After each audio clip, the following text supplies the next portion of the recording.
করে, পিতামাতাকে পিণ্ড দান করে পুত নামক নরক থেকে উদ্ধার করে বলে সন্তানকে বলা হয় পুত্র। गोस्वामी तुलसीदास जी लिखছেন एक द्वार से बाहर होता है पूत और मूत, जो भजे हरि वो है पूत, जो बिना भजे हरि वो है मूत। মাতৃগর্ভের একই দরজা দিয়ে পুত্র এবং মূত্র বেরিয়ে আসে। যেটা হরি ভজন করে ওটা পুত্র, যেটা হরি ভজন করে না ওটা মূত্রের সমতুল্য, কোনো দাম নেই ওটা। হরি বল। ওটা এই আছে এই এই অন্ধের কিবা দিন কিবা রাত, চেয়ে আছে তো হাউসফুল, ও দেখতে পাচ্ছে না কখন দিন হলো কখন রাত হলো। মা এই কথাটা মেনে নিয়েছে, আমার ঘরে একটা ছেলে হবে।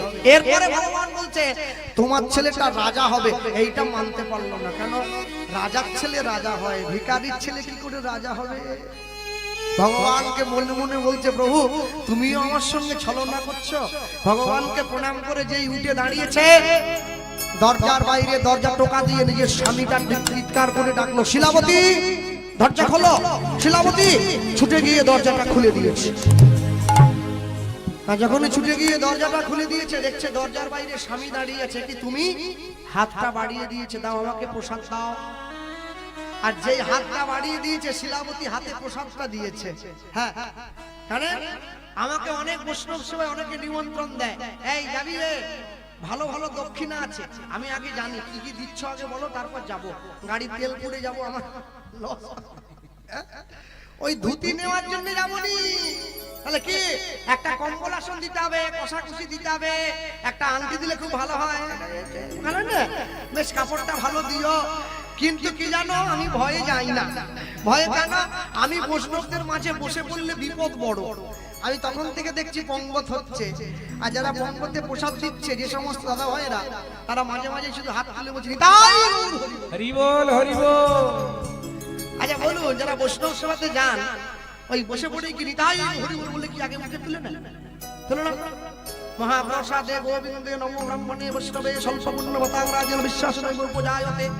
হ্যাঁ, আর এক পাশ থেকে দিয়ে যাচ্ছে বড় বড় করে আলু ভাজা, বেগুনি, হ্যাঁ সবজি ভাজা, শুক্তো, এই ডাল, এই আমি তো বুঝি না, আমি তো শিক্ষার ঘরেই যাই না।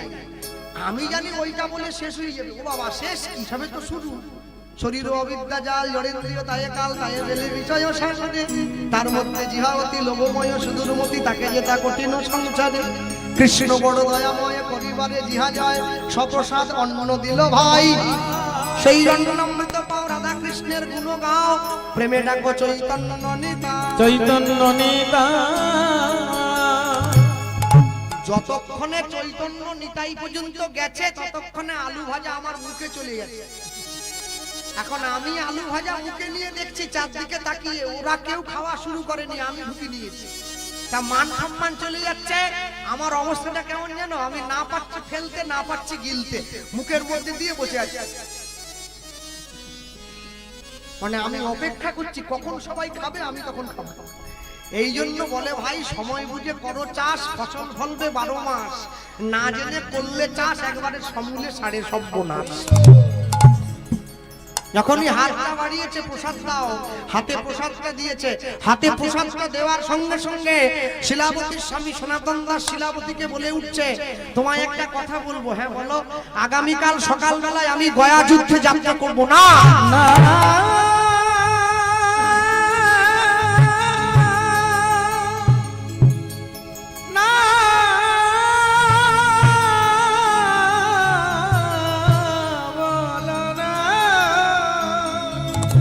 ছুটে গিয়ে নিজের স্বামীর চরণটা জড়িয়ে ধরলো। তুমি কি বলছো?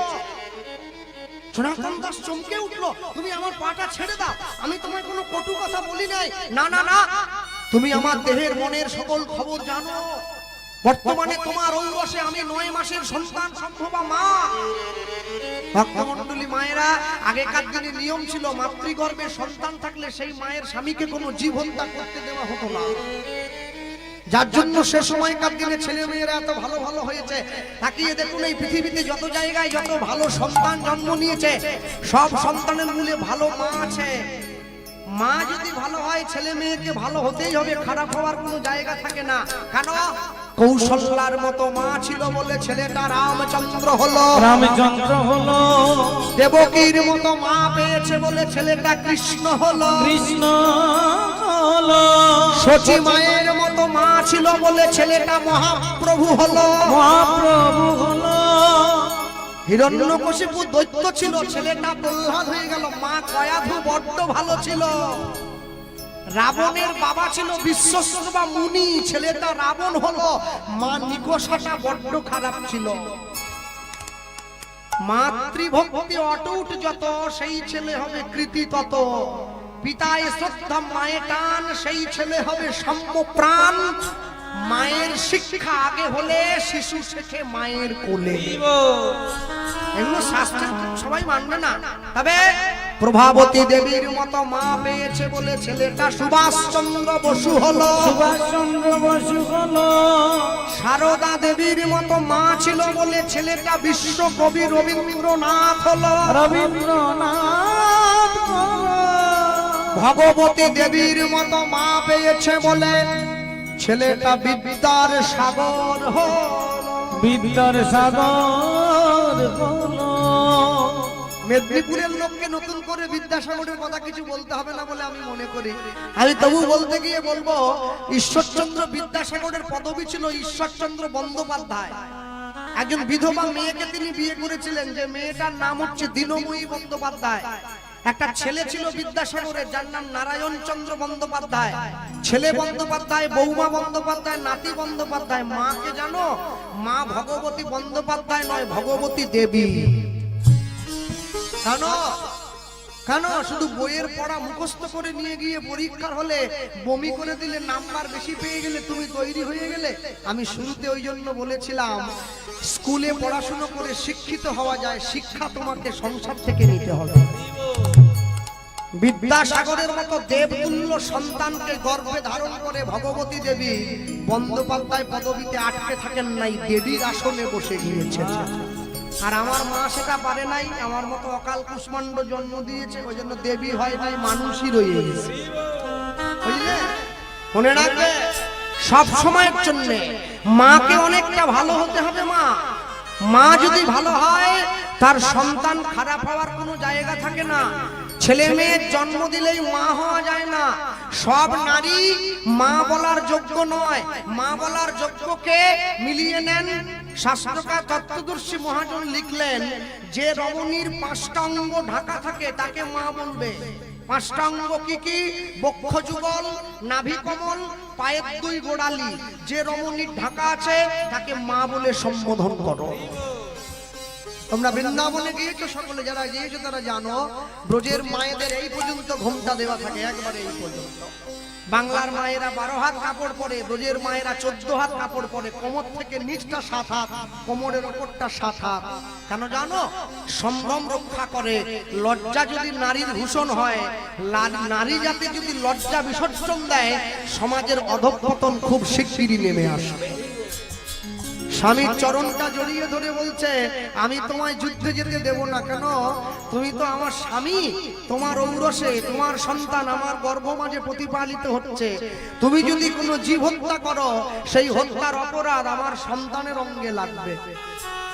ভগবানের মন্দিরে দাঁড়িয়ে সনাতন দাস শিলাবতীকে কথা দিল, আমি তোমায় কথা দিলাম 7 দিনের মধ্যে আমি যুদ্ধ থেকে ফিরে আসব। ফিরে আসতে গিয়ে যদি আমার মৃত্যু হয়, আমি তথাপিও কোনো জীব হত্যা করব না। আমি জীব হত্যা করব না। আমি জীব হত্যা করব না। সারা রাত্রি ধরে নিজের স্ত্রীকে বুঝিয়ে পরের দিন সকালে স্বামী যুদ্ধে চলে গেল। 1 দিন 2 দিন 3 দিন করে 7 দিন কেটে গেল। 8 দিনের দিন সকালবেলায় মা শিলাবতী অন্ন ব্যঞ্জন রান্না করে গোবিন্দকে ভোগ দিয়ে স্বামী আসার অপেক্ষায় বসে আছে। স্বামী এলে দুজনে একসঙ্গে প্রসাদ পাবে। সকাল গড়িয়ে দুপুর হলো, দুপুর গড়িয়ে বিকেল হলো, বিকেল গড়িয়ে সন্ধ্যে হয়ে গেল। সন্ধ্যেবেলায় মা তুলসী তলায় প্রদীপটা নিয়ে দিতে যাচ্ছে। পাষাণে বলিয়া ডাকিছ যারে, সে তো পাষাণ নয়। ডাকিতে ডাকিতে হৃদয় ঝুরিলে, পাষাণ কথা কয়। পাষাণ ভাবিয়া হৃদয় গৌর হরি বল, ডাকিছ যারে, সে তো পাশান ডাকিতে ডাকিতে নয়ন ঝুরিলে পাশান কথা পাশান ভাবিয়া ডাকিছ জানে সে তো পাষাণ নয়, ডাকিতে ডাকিতে হৃদয়ে ঝুরিলে পাষাণ কথা কয়। পাশান ভাবিয়া ডাকিছ জানে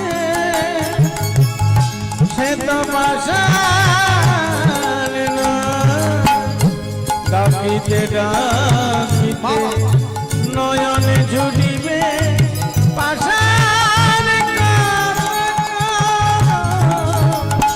জয়নিতাই পাষাণ কি কথা বলেনি?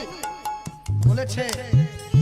আরে দূরে যেতে হবে না, 22শে জানুয়ারি 2024 পাষাণ কথা বলে দিয়েছে। বুঝতে পারছেন না? ঐতিহাসিক রাম মন্দির প্রতিষ্ঠা হলো তো ভারতবর্ষের মানুষ। আমরা দেখিয়ে দিয়েছি গোটা বিশ্বকে ভারতবর্ষ সাধুর দেশ, মুনি ঋষির দেশ। ভারতবর্ষ ভগবানের জন্মস্থান। গোটা বিশ্বের মানুষ তাকিয়ে দেখেছে ভারতবর্ষের মাটিতে রামচন্দ্র পুনরায় তার আসনে গিয়ে বসেছে। শুধু তাই নয়, রামচন্দ্রের মতো ভগবান তার আসনটা ফিরিয়ে দেওয়ার জন্য ভারতবর্ষের সর্বময় কর্তা মাননীয় প্রধানমন্ত্রী 11 দিন উপবাস করেছেন। কেন জানেন?